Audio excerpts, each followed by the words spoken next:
Turning your engine 27V7.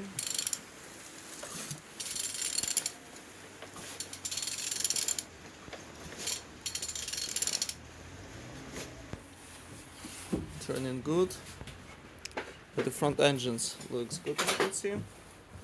Compressor without any damage. Look as well on this side. Everything's good.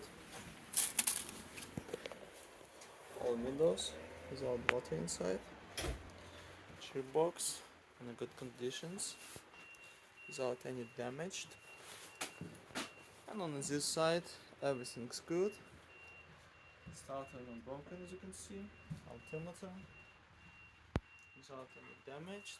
And on the top all connectors look nice. Plastic cover in good conditions. And on the bottom oil sump without any cracks, no leaks. And turning your engine 27V7.